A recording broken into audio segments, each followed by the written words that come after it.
Merci de l'attention soutenue sur la chaîne du retour à la parole. Mesdames, Messieurs, bienvenue dans cette émission Table Ronde. Une émission qui vous arrive chez vous à pareil moment. Pour Table Ronde, il y a Léo, tout à l'heure, il y a 30 juin 1960, 30 juin 2023. Quelles sont vos lectures par rapport à les sujets? 30 juin 1960, 30 juin 2023, ça fait de cela jour pour jour 63 ans depuis que la République démocratique du Congo avait accédé à son indépendance. Mesdames, Messieurs, quelles sont vos lectures par rapport à ces sujets? Pale manyumbani mutupatie maoni yenu, muli vivre ile moment, tuseme muko wengi ambao muko mnatufuata, vous êtes tous les bienvenus dans cette émission Table Ronde. Aujourd'hui, mesdames, messieurs, nous allons avec vous débuter avec cette émission, mais nous ne sommes pas les seuls sur ce plateau de Emmanuel Télévision. Nous sommes évidemment avec monsieur Étienne Bizoza. Voilà, je pense que là j'y arrive, un politique de la province, un politique bien connu de tous à la maison, mesdames, messieurs. Monsieur Étienne, bonne fête de l'indépendance et bienvenue dans cette émission d'aujourd'hui. Oui, merci beaucoup, monsieur le journaliste. Je vous remercie beaucoup pour nous avoir invités afin de partager sur les sujets qui cadrent avec la journée de souveraineté du peuple. Très bien. Allez, ça fait très longtemps. Est-ce que vous allez bien? Oui, nous sommes bien, malgré les difficultés de la vie, mais quand même, Dieu fait grâce. Nous sommes en forme quand même. Très bien. Allez, avec vous, nous allons bien évidemment devoir d'éviter avec cette émission d'aujourd'hui.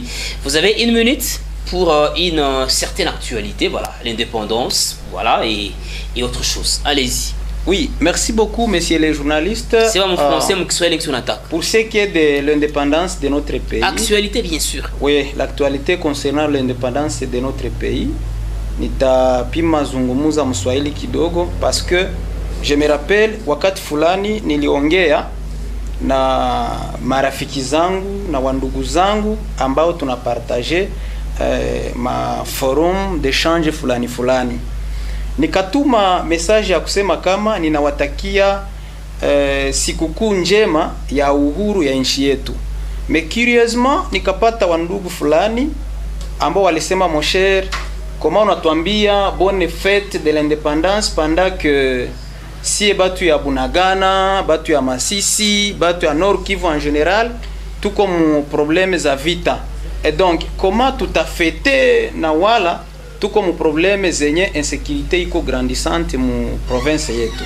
Et donc nos frères et sœurs benye bako mu makambi, nina wandugu ambao walituuliza vile, tunawambia pole sana, mais quand même ila yezi acha tusahau quand même a mémoire ya wa patriote ambao walitutangulia kutuletea uhuru ya nchi yetu. Asante sana. Très bien. Allez, tunasema accenti pia kuona que tu as répondu massivement à cette invitation sur la chaîne du retour à la parole. Tutaanza basi kipindi ya leo, tutakuwa beaucoup plus en français en Kiswahili pour que wa baba, wa mama, wale watoto, wazee wako wanatufuata wa comprendre réellement que ngisi indépendance ilianza na kwenye nafikia mpaka hivi. Mais avant tuanze hii émission yetu, rappelons que monsieur Étienne Bizoza, c'est un politique, c'est un chercheur bien reconnu au niveau provincial. Na lakini tuli alika un historien, ni masomo yake alisoma hadisi. Ndio wanasema histoire, alisoma hadisi. Sasa kuki hadisi yeye ana ujuzi mwingi kuhusu journée ya indépendance 1960-2023. Yeye pale na wengi sikuko miaka 63. Ndio. Allez, na yeye tutazungumzia aussi juu ya hymne national parce que comme point zenye tutagusia mule sana debout congolais ile yote iko ndani tutavizungumzia na. Allez, Claude Ramazani, tunakuomba utupatie ka courte transition le temps que tu recevras ou invité et puis on va revenir juste après.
Et voilà, nous sommes de retour sur ce plateau de Emmanuel Télévision. Tout qu'on a zungumzia juu ya indépendance ya République démocratique du Congo.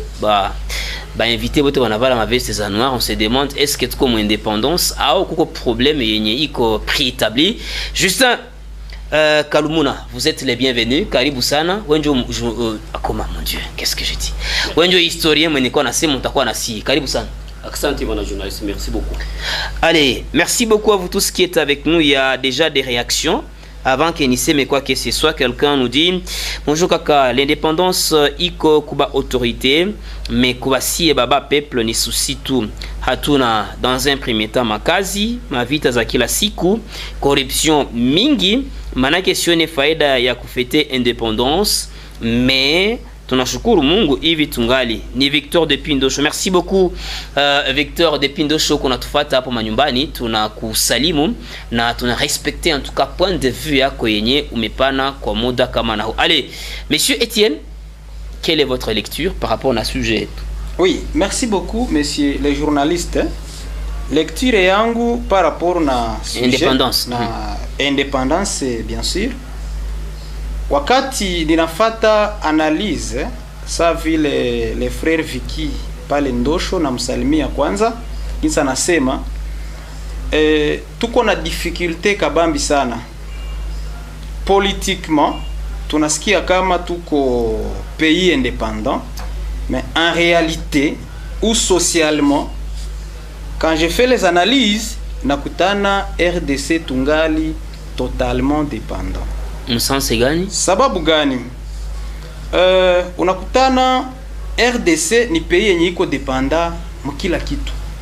Nakupa exemple, benjetu balikuwa banaimba maintes fois kwa réseaux sociaux, unaona ma taux d'échange, kaona nommé notre vice-premier ministre chargé de l'économie. Bakafanya wa montage ya kusema kama dollar itashuka mu 1000 francs. Bon, il est quoi montage évidemment. C'est ça. Alors, c'est là que je suis. Pour vous dire que RDC iko indépendant, iko dépendant pourquoi? Tunategemea kila kitu kwa dollar. Kwa ça. Wakati dollar inatudomine, tunaona kila kitu inatoka nje, même les cure-dents. Hatuna hata izine moya mkongo ya kuitengeneza mon frère. Pour dire que aussi longtemps que tutakuwa tungali tunategemea ku importation pale tutabakia dépendant, bien que nous pouvons chanter l'indépendance. Bon, haina problème ni mzuri parce qu'il y en a ceux qui sont morts pour l'indépendance de notre pays malheureusement. Très bien. Allez, merci beaucoup Étienne Bizoza. Huyu atakuwa siku nyingi député provincial. Monsieur Monana tapana candidature yake. Allez, monsieur Justin, oko mwana Adis, un historien de la province, wa étudier wako wanakujua, wanafunzi wako wanakujua au niveau provincial. Rappelons ce que oko porte-parole en tout cas wa nini tena? Renovac. Voilà. Pas rénovateur. Voilà, très bien. Allez, ça iko ville. Justin, de votre part, est-ce que vraiment on peut se dire que tout chacun accéder à l'indépendance au maoni yako ni gani par rapport à la bénédiction na nasema? Tu es libre de parler en français ou en Kiswahili. Oui, merci beaucoup pour l'invitation. Je salue en passant nos téléspectateurs. Je salue aussi en passant nos membres novateurs et novatrices de la province du Nord Kivu. Et je salue aussi l'autorité morale Romain Mavoudil en Congo, qui est l'autorité morale du Renovac. Alors, comme vous aviez dit, monsieur le journaliste, c'est vrai, nous sommes un pays indépendant. Comment? Parce que nous avions eu l'indépendance, quoi qu'il en soit, officiellement. Nous l'avions eu. Ce n'est pas sur le plan papier, mais sur le plan pratique, c'est pas ça. Dire qu'on n'a pas eu l'indépendance, moi je ne peux pas accepter parce que nous avions vu un certain jeudi, 30 juin 1960, l'indépendance nous est accordée par notre pays là-bas, la Belgique. Et les cérémonies se sont passées. C'est vrai qu'il y a des défis à relever par rapport, comme vous avez dit, par rapport à la pratique. Il y a beaucoup de défis à relever, mais nous sommes quand même un pays indépendant. Voilà, et si nous essayons d'analyser avec vous l'hymne national, debout congolais et tout ce qui se passe, il y a les futurs, il y a l'imparfait qui dominerait là-bas. Qu'est-ce qui est à la base en qualité d'un historien, bien sûr? Oui, vous savez, c'est notre hymne national, vraiment, c'est l'hymne est vraiment que moi j'adore parmi les hymnes du monde. Ah, pourquoi? Parce que quand on dit debout congolais, nous on suppose que nous on était d'abord assis ou on était par terre. Très bien. Il était temps maintenant que nous soyons debout, que nous puissions nous relever, mais restez pas, on ne doit pas rester en train de croupir ou aller d'être accroupi, ou alors rester endormi. On doit se relever et aller de l'avant. Parce que quand quelqu'un est debout, donc il doit marcher. Et en marchant, il doit faire d'abord un pas. Et les pas, nous sommes en train de les faire au fur et à mesure que les jours avancent. C'est vrai qu'il n'y a pas des avancées vraiment tellement significatives par rapport à ce qu'on devrait être après 63 ans. Il y a encore beaucoup de défis à relever, comme mon co-débatteur Bizoza l'a dit, qui a un problème. On continue toujours à quémander à l'extérieur. Mais toutefois, on ne doit pas oublier, nous sommes des pays africains. Et quand on est en Afrique, il y a toujours des problèmes. Parce que vous allez voir, nos impérialistes ne cessent jamais de mettre en colère mais en Afrique. Comme et pourquoi ici, il a dit, arrêtez, les pays occidentaux, arrêtez quand même de vous ingérer dans les affaires africaines. Retirez vos mains du Congo, il l'a dit. Même les papes, bien sûr. Oui, il l'a dit. Alors donc, même nous autres, vous voyez notre chef de l'État se battre comme un diable dans l'eau bénite ces derniers temps, en train d'aller par-ci, par-là, pour qu'on puisse voir comment on va trouver réellement. Et pourquoi ne pas chercher la solution en Afrique, aller en Europe et qu'on sort? Non, vous savez, chercher, oui. On cherche la solution aussi en Afrique, parce qu'il y a quand même l'Union africaine, il y a l'EAC, il y a la SADC, il y a... Et l'EAC qui a réussi à Goma. Oui, ça a réussi. Non, moi je ne peux pas dire que ça a réussi. J'ai posé la question. Non, ça n'a pas réussi. Et alors pourquoi faire encore les cours à l'EAC? Parce que même il y a les chefs de l'État qui tentent même de dire qu'il faudrait que ces gens puissent partir parce qu'ils ont raté leur mission. Très bien. Voilà. Merci beaucoup, monsieur Justin. Tout on a dit à indépendance. Tunakamata sengine volé. Monsieur Étienne, vous êtes politique. Politiquement, 60 pas qu'à 2023. Kipi kinendele? Bon, de ma part, nitasema tangia ile wakati kusema kipi kinaendelea mwishi yangu. Personnellement, ndasema vraiment pratiquement par rapport na maisha tunaishi kwa leo ama tulikuwa naishi mbele, c'est vrai que hatuuzishiwe tena, population congolaise haifanyike mu commerce triangulaire, mais pratiquement sur le plan social unakutana bon habiendeke. Je suivais ce matin ka extrait moya ya premier ministre de la RDC, le feu Emery Patrice Lumumba. Akasema kwamba Kongo inaomba tulamuke tujitie pamoja. Waisa? Et donc wakati yenye tungali tunategea misaada nje, unakutana tunajigabula maparti, ile union nationale yenye anasema bon sie tunaidetourner. Peut-être kama Mungu angesaidia au Mungu hangeruhusu frère Patrice Emery Lumumba afariki, peut-être que compte tenu na vision yenye alikuwa nayo kama nchi iko mzuri. Mais malheureusement, tel que le frère Justin amesema, ces occidentaux benye abapenda ke Afrique endeleye, bon akapitiwa na maplan zabo. Pour dire que de ma part, moi RDC, sécurité hakuna. Sur le plan politique, de question. Sur le plan politique, unakutana tunadépendre tout na ba occidentaux par le fait que ils sont là pour décider kuma vitu fulani muinchi yetu, pandake notre pays iko na richesse yenye ingeweza garamia monde entier yote bila shi kutumika. Voyez ça? Je donne l'exemple de notre forêt équatoriale. Population mondiale leo kama wanapumua, c'est parce que il y a l'air qui provient de notre forêt équatoriale. Mais est-ce que banayua valeur ya ile pumzi?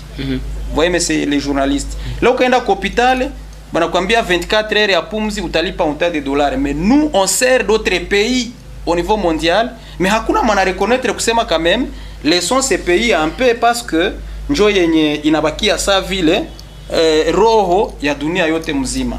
Maintenant, Anemo, est-ce que politique ya RDC depuis 63 inaendelea vizuri sana au kuna mambo ambao tunapaswa tena fanya? Bon, actuellement, je ne dirais pas qu'il a endelé à 100% mzuri.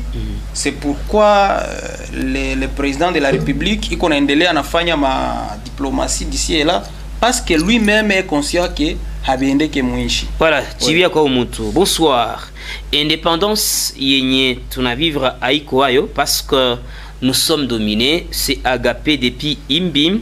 Mwingine anasema hivi, mie siaona ile independance, amani haiko, ubakaji ingali sasa, siapata amani. Unasema namna gani basi? Voilà, ces gens, ces frères et sœurs sont d'accord pour dire que l'indépendance à RDC, pratiquement, vraiment hatuna. Nous avons encore plusieurs défis à relever pour que tuone kama tutafikia kwa indépendance ya pays yetu, compte tenu na vision qu'avaient les partisans de l'indépendance, messieurs Emery Patrice Lumumba, que son âme repose en paix. Des tristes mémoires. Ouais. Allez, Justin, de votre part, vous êtes une histoire avec la politique, vu que presque Carib. Parce que vous avez des cours qui cadrent beaucoup plus avec la politique, les politiciens aussi. Une science sociale, évidemment. Très bien. Vu comme une science sociale, monsieur Justin, politiquement et sur le plan historique, est-ce qu'on peut se dire qu'on a évolué? Politiquement, vous savez, dire qu'on a évolué ou qu'on n'a pas évolué, cette question, elle est vraiment mitigée. C'est vrai, nous avions eu l'indépendance. Tu n'as joué pas qu'il tu n'as fêté, mais bon, même malgré ma méditation. Mais sur le plan politique, on a évolué. Parce que qu'au moins, on peut partager, on peut pas se parler d'égal à égal avec le Belge. Vous voyez un peu. Et ça vous rassure? Oui, ça nous rassure. Comment? Parce que, alors que vous dépendez de la Belgique. Si vous suivez historiquement, ce n'est pas n'importe qui devrait étudier avec un blanc. Vous ne pouvez pas entrer dans un même marché avec un blanc. Vous ne pouvez pas même parler à un certain moment, mais vous ne pouvez pas. Il y a des endroits où vous étiez même, vous ne pouviez pas même arriver. Mais aujourd'hui, quand même, nous sommes indépendants. Le blanc, quand on voit un Belge, on voit bon, c'est un homme comme nous. Au moment où, auparavant, être noir, être nègre, messieurs, ce n'était pas facile. C'était une race négligeable. Très négligeable, messieurs les journalistes, très négligeable. Parce que imaginez-vous, quand on a même nommé les caoutchoucs rouges qu'on exploitait dans notre forêt, que notre équatoriale, la forêt équatoriale, avec nos forêts, comment ça s'est passé. Mais on vous dit, si vous ne totalisez pas la quantité demandée par les Blancs, les Belges, là on vous tabasse à mort. Et c'est pour cette raison que même Lumumba, ce qui a créé même une confusion. Une confusion lorsqu'il y a eu l'indépendance, le roi Baudouin termine son discours, il y a le président Kasavubu qui prend la parole, il y a aussi un discours improvisé même de M. Lumumba. C'est ce qui a fâché même les Occidentaux. Il a improvisé un discours parce qu'au moins notre premier président Kasavubu, lui, dans son discours, il a essayé de dorloter. Il a dorloté les Belges. Oh non, vous voyez, c'est une bonne chose, nous venons d'avoir l'indépendance, vraiment, nous allons traiter des pays d'égal à égal. Mais il a oublié toutes les atrocités que les Congolais ont vécues. Il ne l'a pas même mentionné. Alors Lumumba a profité. Et il a été fâché. Oui, Lumumba a été fâché, il a compris que ce n'est pas normal. Qu'on puisse dire que non, c'est merci beaucoup, tout ça, nous sommes en train d'être... Mais lui n'était pas parti par les dos de la cuillère. Lui a dit non, nous n'allons pas oublier tout ce que vous aviez fait pour nous. Et vous nous avez tabassé matin, midi et soir. Oui, vous nous avez tabassé parce qu'on est nègre. Parce qu'on est nègre. Vous avez craché sur nous. Je vais vous assurer, monsieur, il arrivait à un certain moment que quand un nègre ne parvenait pas à remplir sa quantité qu'on a demandé, ou de coton, ou je ne sais pas de quoi, alors là, il demandait même à ses confrères qu'on puisse le couper les doigts. Il y a même certaines personnes qui se trouvaient même les yeux. Parce que quand les Blancs vont venir t'attraper pour aller travailler, qui racontent que tu es déjà infirme et tu n'es plus valable. Vous comprenez? Beaucoup de milliers de morts. Alors, mais aujourd'hui, ça a évolué quand même. Bon, c'est vrai, on peut dire qu'aujourd'hui, avec les droits de l'homme au Congo, c'est pas facile. Ça ne se fait pas comme il faut. On ne peut pas dire que ça va. Parce que nous avons aussi, comme vous connaissez, nous sommes entourés par, je peux appeler les pays, est-ce qu'on va les appeler pauvres au moment où nous sommes riches? nous on est riche et il faut faire attention, messieurs les journalistes, quand on est riche, aux alentours, et il y a des voisins qui sont tellement pauvres, attendez-vous à des guerres. À des guerres, oui. Et alors, maintenant, oui. Si vous reconnaissez cela, pourquoi ne pas prendre soin de vos biens pour endiguer cette insécurité et qu'on sort? Effectivement, monsieur le journaliste, vous savez que c'est vrai. Même il y a un politicien belge qui avait dit que avant l'indépendance égale après l'indépendance. Donc les Belges n'avaient pas cette envie de donner l'indépendance. C'est parce que c'était déjà un courant. Maintenant, qui les avait forcés? Avec le Ghana. Qui avait forcé? Non, avec, vous voyez, il y avait déjà un vent de demande d'indépendance. Partout en Afrique, comme au Ghana, il y en avait déjà. Au Ghana, avec Kwame Nkrumah. Avec Kwame Nkrumah, il y avait déjà ce vent qui soufflait en Afrique. Et la RDC ne pouvait pas rester bras croisés. Il ne faut pas rester bras croisés. Et vous savez bel et bien que le Lumumba, il est le maître avec des... il est parti voir les Kwame Nkrumah au Ghana, il a vu des gens, il y avait la diplomatie. Ça n'évolue pas, pourquoi? Parce que les Blancs continuent à mettre leurs mains. Très bien. Sur les Congos. Voilà, et merci en beaucoup. Afrique. Voilà, juste il y a quelqu'un qui nous dit indépendance, il y a RDC ni Jinatu. Est-ce que utaweza sema tu comme indépendance na hizi vita zenye tuko na vivre ce prince depuis Majengo? Bonsoir. Tulishaka pata indépendance yenye inabakia ni prise de conscience ya si ebote kupenda pays na tuitumikie ce Kristo depuis la ville de Goma. Bonsoir. Mbona sasa hapa kwetu Goma fete ya indépendance hatuisherekee sababu gani? Voilà, historia jibia kwa maulizo wote. Merci beaucoup kumaulizo pale bandugu banasema ile mabitu vraiment biko na sheria. Mais ile ya mwisho nagusa. Hii ya kusema ujana tufete independence. Vous savez, tuko kwanza mu vita. Tuko ndani ya vita, haiwezi wezekana ke tufete na kwa bandugu biko hapa yulu kuko vita, banakimbia makwabo Ruchuru banatoka pengine Masisi, pengine Nyiragongo, pengine Lubero biko hapa vita. Comment tu anza fete tusherekee, tufungule machupa, tuimbe na pengine biko mshida. Basoda yetu wanafanya nguvu yote ili walete amani. Wakubwa viongozi wanafanya nguvu yote ili walete amani, na daire na salimia le gouverneur militaire en passant. Banajikaza kuleta amani. Kuko shida, tuko na vita ya mingi. Sanjo nipo nasema na vita yenyewe inatokana na nini? Vita inatokana na mali yenye tuko nayo. Na pasa viongozi venye tuko nabo habajikaze kurecadrer, parce que vous savez banasema kuuluga kwetu kama shamba yako kama hauna nguvu unajikaza kwa unatia lupango. Unajikaza unatia lupango na kusaidia kunini? Ile lupango na kusaidia kusekurize. Mu village unakuwa kana fanya lupango yako, kama mambuzi zikipita pale hazitaweza penetrer kwa shamba. Kama unayua kama hautaweza linda ile shamba yako vizuri. Okay. Alors kama utalinda, kama na uko mwanaume wa nguvu, hautatia nani enclos yako pale, parce que unajitumainia, unajua nguvu zako. Voilà. Bazungu biko na mali yao na sisi tuko na mali yetu ni mingi sana, parce que monsieur le journaliste, vous savez, même paraître sur la télé ici maintenant ou parler à la radio, c'est parce que il y a des minéraux qui doivent travailler. Et beaucoup avoir même un téléphone portable, des appareils électroménagers. Il faut qu'il y ait des minéraux. Et tout presque, le Congo regorge une affaire de 60% des minéraux presque du monde. Très bien. Oui, voilà. Minéraux, pas tout, banatafuta hii mali ya Congo. Très bien. Bazungu wabezi tuachie amani, kama hatutafute shipeku hata Lumumba. Sasa lakini, est-ce que wakongomani wanasikilizana vraiment? Est-ce que tunavivre ile unité? C'est ça le grand problème.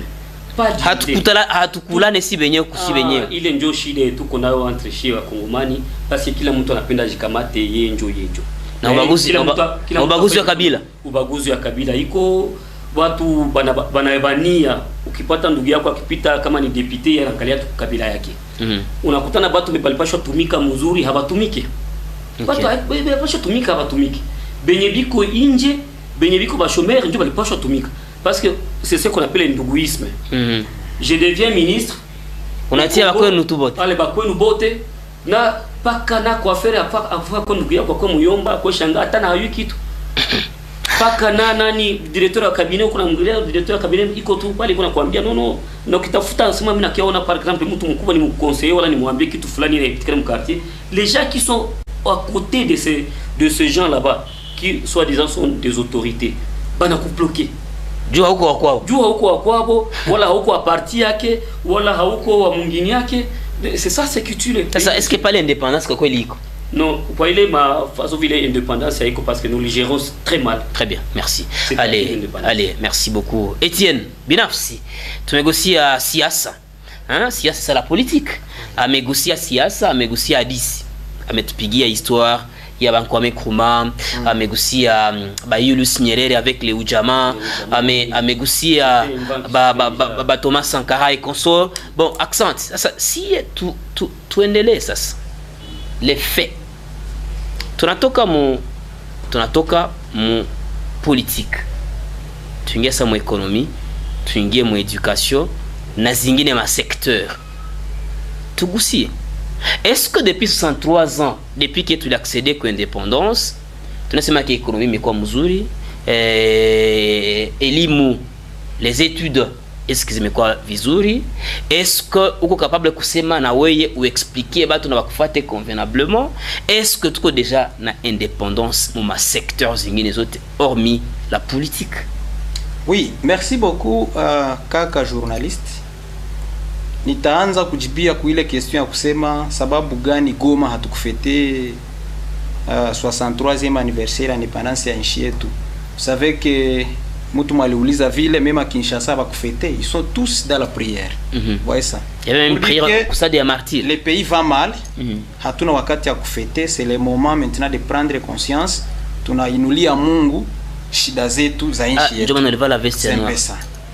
Alors, par rapport à la veste noire, comprenez que nous sommes en guerre. Bon, veste noire, c'est vraiment un contraste qui s'est fait, mais je ne sais pas pourquoi. Non, siniju unasema tuko muvita. Kuko problem. Pale si asema kitu. No, umeisema sumecheka. Ba telespectateur, je batatusaidia kueleza IFE, nijikute mu veste noire, mpasha habari mu veste noire, mwenzetu Justin ajikute naye mu veste noire. Et donc sur le plan économique, éducatif, na zingine mapla muishi yetu, je dirais que vraiment ninaendelea kusema pour ce qui est de l'indépendance dans notre pays hatuna kabisa. Au moins si nous pouvons en avoir c'est à un pourcentage là ya chini. Nikoneshe namna gani sur le plan éducatif. Sindio? Leo tunashindwa fundisha watoto wetu kwa masomo 4 langue nationale za pays yetu. Na ndio maana unakutana nchi yetu iko na probleme ya nguvu sana. Quelqu'un qui quitte est vers ouest anaitwa Mnyarwanda, voyez ça? Quelqu'un qui quitte ouest vers est anaitwa Mutokambali. Parce que tunakutana na muishi moya meluga hatuzijue. Normalement ce qui devrait se faire sur le plan éducatif, tungepashwa hakikisha kama kila mtoto kwa masomo amejua lugha ine za nchi yake. Entre autres, nous avons les Lingala, les Swahili, les Kikongo et les Chiluba, n'est-ce pas ça? Mais vous allez voir, les grands problèmes que nous avons, celui qui connaît les Swahili hayue Kikongo. Unakutana mtu anayua Kiluba mais hayue Kiswahili. Non, bila takusema hili. Bila takusema, mara na mimi nataka kukumpanye kadogo. Na mwana Lingala unasema Swahili nasema ki bale ni Banyarwanda. Bale ni Banyarwanda. Voyez ça? Et donc il est multiplicité ya malugha zenye hatupendi tufundishane kwa masomo d'abord. Il a créé problème. Si moi on me faisait ministre de l'éducation kwa leo niseme muishi yangu ningeproposer kusema kama nos langues nationales zikuwe apprises à l'école depuis l'école maternelle jusqu'à l'université. Au moins kila intellectuel ahakikisha amejua les 4 langues nationales. Unaangalia pale. Unasema vile ujue Lingala. Là c'est sur le plan Lingala mimi nijikaza. Mais Chiluba siko, Kikongo siko. C'est un problème. Je dois kwambia problème. Licencié que je suis Lingala sijue. Ndio, ni shida. C'est un problème. Sio unakimbia unaangalia Kinshasa. Unaangalia pale. Utengia parlement na wewe. Donc, comprenez que soit tunasema twende Kinshasa juu ya kusema na sisi tu proposer les 4 langues kila mkongomani azijue. Voyez, monsieur le journaliste. Ça peut être une émission. Éducation. D'éducation. Du point de vue économique, sawa? Le fait que leo kila kitu iko en dollar. Si ndio? Uko naenda msoko, ba mama yetu natuma mwanamke msoko na kwambia bwana kama ulimpa franc congolais, aseni lenda uza na lenga bananiambia dollar. Unaangalia? Donc la dépendance là économique ama ya monnaie yetu inakuwa dépendante na devise étrangère. Comment déjà, c'est un problème. Mais une question, une devise étrangère inaweza kuwa na importance. Voilà. Iko na samani kuliko vitu ya mnyumba yako. Pale njoo tuko nasemea sasa kama kuko shida. Par le fait que hatuna politique ya kusema tukamate au moins devise étrangère ikuwe au moins na même niveau ama ikuwe chini ya monnaie nationale. Je prends l'exemple, je suivais un historien qui m'avait parlé que à l'époque, vers les années 60, anatuambia kama $1 équivalent, non, un franc Zaïre équivalait à $3. Je ne sais pas si l'historien qui est ici va nous confirmer ça. Ça.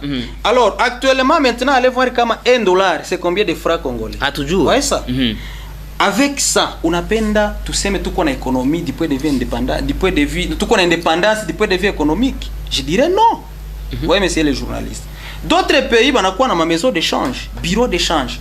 Unaenda hemea na makuta yenye haiko ya muinchi. Nous prenons l'exemple d'ici nos voisins ici. Kama ushaka wai safiri upite Rwanda, hawezi pata mutapatia dollar kama haiko mu bureau d'échange ama kama haiko changeur aseme batazikuitikia. Donc si on avait la politique aussi huku kwetu ya kusema kama na sie au moins franc congolais ikuwe respecté. Unakutana na mwenye banapatia kazi. Bon, j'espère que les fonctionnaires de l'État banapokea en franc congolais, mais toutes ces ONG qui donnent du travail en RDC banalipa en dollars.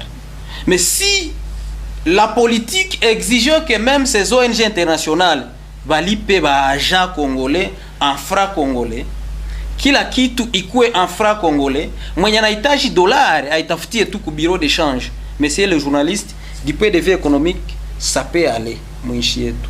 Alors, indépendance économiquement hatuna. Très bien. Allez. Merci beaucoup. Mais kwanza ni kusomea ba message yenye imefika. Bonsoir. Mbona vita iko kisha tafete ae Samuel Kasereka. Barabara yetu ingali nafungiwa na kiwa batu bana kufa sana, bageni banabeba mpori. Bonjour mkubwa, en tout cas menafurahi na selon na biemuko munasema ile tunjo kweli. Education uko nasema Kiswahili kumasomo wala mu conférence bana kukamata mwenye haukusomaka, problème c'est psychologique, c'est Chris. Bonsoir Emmanuel, normalement un pays haiwezi kuwa na 4 langues nationales à la fois. Ile 4e langue ingali signe ya division mu pays yetu. Voilà, nawaza na mimi nilisema d'une manière ou d'une autre, le fait que uko nasema Lingala quand tu parles Kiswahili ya bale ba este bale ni ba inchi fulani, bale wanaongea langue fulani bale ni ba, allez, sipendi sema mingi. Allez, papa Justin, vous qui êtes historien, sur le plan éducatif, sur le plan économique, sur le plan militaire, na vingine, est-ce qu'il y a une évolution, il y a indépendance? Dio. Il y a une évolution vraiment, je peux le dire. Pourquoi? Parce que vous allez voir qu'avant notre indépendance, on comptait les intellectuels au bout du doigt. Ok. Ils n'étaient pas très nombreux, messieurs les journalistes. En tout cas, il y avait Étienne Tshisekedi qui était parmi les grands intellectuels. En 60, je pense qu'il n'y avait pas plus de 5 licenciés. Il n'y avait pas plus. Il n'y avait pas plus. Alors, mais aujourd'hui, quand même, on peut, même si le niveau vraiment n'est pas bon, les niveaux qu'on se les disait actuellement, les niveaux de l'enseignement est trop bas. Pourquoi? Pourquoi? Parce que une mauvaise politique, une mauvaise gestion éducative. Pourquoi? Parce que c'est ce que nous étions en train de dire, la méritocratie n'existe plus au Congo. Vous allez voir, les gens deviennent des licenciés automatiquement comme ça. En allant la Mouka, en quoi licencié? Quelqu'un qui étudie de 14h jusqu'à 15h. Il y a même des gens qui n'ont jamais même foulé même les pieds dans l'auditoire. Il y en a qui à défendre. Il y en a qui à défendre. On a tout qu'on a fundisha. Ou quoi si on a auditoire et étudier par exemple 150 ou alors 70 étudiants. Mais on a 10. Mais on a fundisha 10 personnes. Mais dès qu'il y a examen, Wote wanakuya. Wote wanakuya. So, nanyi mnasoma kapa. Oui. Nanyi mko mwa promotion. Job problème. Mais ils sont inscrits. Justin Menakuyua, toi tu étudiais de 8h à 17h. Oui. Et c'est là du lundi au vendredi. Oui. Même, quelquefois même les dimanches. Les dimanches et les samedis. Nous avions même des professeurs visiteurs qui venaient de l'Europe, par-ci par-là. Ils nous occupaient parce qu'ils n'avaient pas beaucoup de temps. Même les dimanches, on étudiait. Il arrivait même à un certain moment où même les étudiants externes parvenaient à dormir même au campus. En train de suivre le cours jusqu'à 20h. Non, ça on connaît. Ça on connaît. Mais là, on le sommet. Parce qu'il est historien comme là, merci beaucoup. Alors, il est évolution à Ikosana. Mais au Kiangalia, c'est vrai. Quand nous avions eu l'indépendance vers les années 60, 65 jusqu'à 70, il y avait quand même une bonne chose. Très bien. Il y avait encore la rigueur. Les écoles ne pilaient pas comme c'est aujourd'hui. Tout le monde peut se réveiller dans sa maison et écrire première, deuxième, troisième. Aujourd'hui, c'est septième, huitième, je ne sais pas quoi. Mais aujourd'hui, quelqu'un peut se réveiller. Il dit, allez, il connaît seulement les ministres de l'enseignement. Il appelle au téléphone, monsieur. Est-ce que vous pouvez m'envoyer un numéro, c'est pas d'enregistrement de mon école? Tiens, une école, oui. Où? C'est pas où, dans sa maison, l'arrêter à London. Fini. Ça, c'est anormal. Et c'est pour cette raison que ça n'évolue pas normalement. Beaucoup de licenciés, mais malheureusement, les pays vont mal. Il arrive que même les Congolais, il y a certains Congolais, c'est vrai, qui ont étudié, d'où c'est vrai. Il faut saluer. Ils font des études au sérieux, mais malheureusement, quand les Blancs constatent que celui-ci est fort, bourse. Et nous pensons qu'avoir des bourses pour aller étudier en Europe, c'est un luxe, c'est bien parce que tu vas rester en Europe, mais entre-temps, on reste, les pays restent à genoux. Parce que si on peut dire, tous les gens qui ont étudié et qui sont forts, on les amène en Europe pour aller servir en Europe. Et vous allez les voir, ils sont très bons là-bas. Ils sont très bons. Et ils brillent. Ils brillent. Et quand vous allez par exemple à Paris, vous allez en Belgique, vous voyez les Congolais qui sont à Louvain, vous voyez les Congolais qui sont par exemple en Russie. En Namur en France. En France, ils brillent. Nous avons des grands professeurs qui brillent en Europe. Mais au Congo, ça ne va pas. Il arrive à un certain moment, même on les appelle, même regardez dans notre... C'est une blague. À un certain moment, nous suivions un match et heureusement, nos léopards ont bien joué la fois dernière. En Europe, ils brillent. Ils brillent. Vous allez voir des grands professionnels de football quand vous suivez leur match. À l'extérieur. En Europe. Ils se coupent à 1000 morceaux, ils marquent des buts extraordinaires. Mais arrivé au Congo, papi. Problème est nini. Motivation. Il y a aussi la motivation. Très bien. Vous n'allez pas dire à un enseignant, moi par exemple, de tenir de 8h à 17h en train d'enseigner les étudiants, puis avoir 150 000 francs à la fin du mois. Ça, c'est clochardiser les gens. C'est pour cette raison que cette éducation ne va pas. Très bien. L'enseignant n'est pas bien payé, alors il cherche à être corrompu. Les étudiants aussi, et qui ne participent pas aussi au cours, et cherchent aussi à corrompre l'enseignant. L'enseignant qui n'a rien, quand on lui file les $100, on lui file d'ailleurs c'est beaucoup. Quand on lui fait une petite bière, seulement les dit oui, dina quoi étudiant. L'État n'a pas besoin de bangapi balé tata qui s'embili pale allez. On n'a pas d'alame. Ça c'est anormal. Chaque fois, on va étudier pour nous avoir inji. On va licencier. On a quoi licencier pas quelque chose. En carton. Hakusoma au moins même 45%, il y a matière. Voilà, je sais. Comme on a dit, Ituro hakuna bia indépendance ilikuwa zamani ni Ituro hapana sesami depuis majengo. En tout cas ni kusaidiana kumawazo. Mimi nafurahia kwa majina ni Kiss Dani hapa Katindo de Mungu abatie nguvu. Salut kaka, ulizo juu ya ekonomi leo batu mingi balikuwa na attendre kama dollar itashuka. Est-ce que imesha kuwa en réalité malgré crise? Mais je reste positif à la paix et à la prospérité de notre cher pays la RDC. Victor de Pindosho, ministre wa économie hayasema que aujourd'hui le 30 juin 2023. C'est faux, il y a quoi tout ma rumeur, il y a les réseaux sociaux, c'est faux. Bonsoir, la classe noble ni enseignement, médecine, magistrature, mais bile bio te bilisha kufa juu ya méritocratie habikwa ketena juu ya motivation akuna na problème ya branchement. Chika branchement ndio nini? On n'a pas l'indépendance de notre république RDC ni Dieu veut pas Katouille. Voilà, merci. Monsieur le journaliste, ce que les auditeurs viennent de dire ils disent vrai. Parce que hakuna motivation.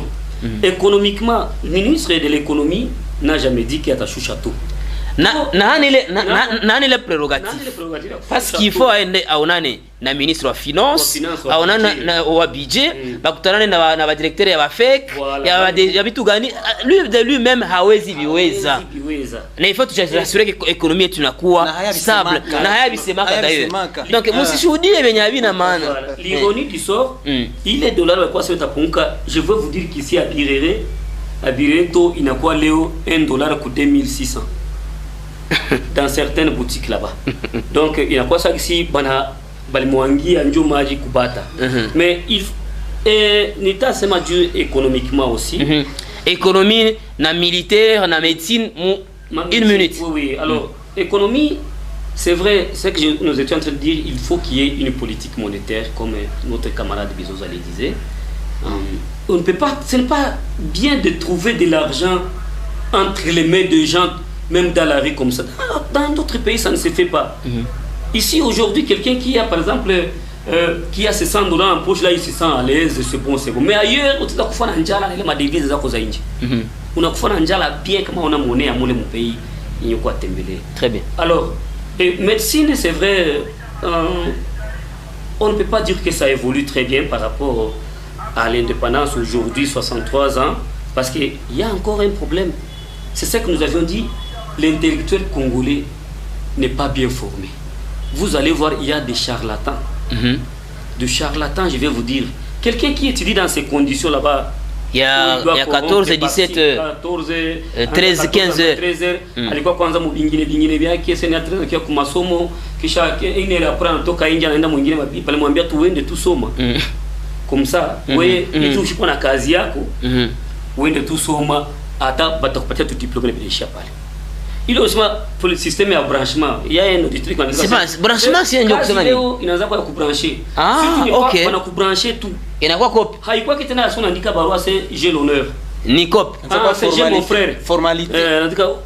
J'ai l'honneur de venir auprès de votre responsabilité par exemple, j'ai mon frère. Oui, de j'ai l'honneur. Qui m'a envoyé. D'ailleurs, hawaandike tena unakiaka tu kubira mtu anasema papa numéro hii alitakuongelesha. Entre-temps, si toi maintenant un intellectuel bien formé, tu n'as pas c'est quelqu'un là-bas qui est déjà ministre, qui est député, qui est une grande autorité au pays, nous le basons en licence. Tu n'as pas un chômeur. Tu as un chômeur, on a un pantalon, n'a pas qu'on a dit que l'on a un pantalon, on a en licence. Parce qu'il y a beaucoup branché. Il y a pile. Le parti politique. C'est quoi Mingi ça, non? Mingi. Nous avons plus de 300 déjà partis politiques. C'est ce qu'on appelle des cumages. Ce n'est plus encore un pays, c'est comme si on n'est plus patriote, on est devenu ventriote.